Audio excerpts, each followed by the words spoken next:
Kaya siguro lang ako nakapatong sa akin. Kasi maasim ako.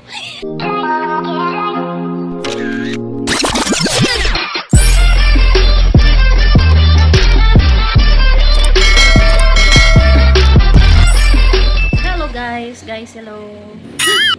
For today's video, may gusto lang ako i-share sa inyo guys. It's about langaw. Kung may langaw ba na nakapatong sa likod niyo. O diba? Marami mga langaw sa inyo guys.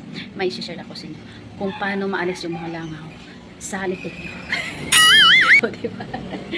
Naisip ko lang kasi guys, kasi naubos na yung aking pang-spray sa langaw. O tama ba? Basta yun.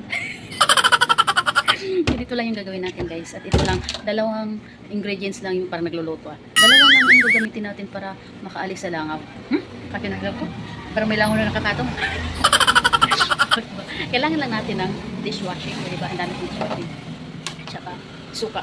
Ito lang yung kailangan natin. At siyempre kailangan pala natin ng tubig. At siyempre may kailangan natin ng empty bottle. O diba? Ito lang yung gagawin natin guys. Siyempre yung ating empty bottle, lagyan natin ng tubig. O diba? Ay, sobrang puno. Ibawasan natin. Tapos, lagyan natin ng dishwashing. Guys. O diba? Tapos, syempre, lagyan din natin ng suka. Alam nito guys, napanood ko lang din ito sa saan ko ba ito napanood? Sa TikTok yata. O, diba may rin mag-TikTok? Kaya yan. O, diba? Ganyan lang yung gagawin natin guys. Diba, simpleng-simple lang. Tapos, syempre, takpan natin. Diba? Hirap pala pag isang kamay lang yung gamit mo guys. Hindi ko alam kung saan yung banda yung camera ko. Dito pa banda.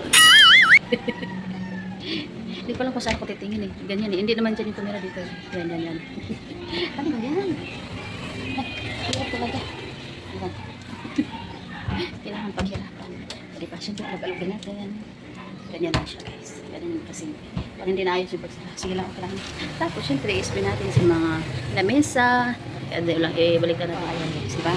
Yung lamesa natin, ganyan lang yung gagawin natin. Ito guys. Ganyan lang yung ginagawa ko guys.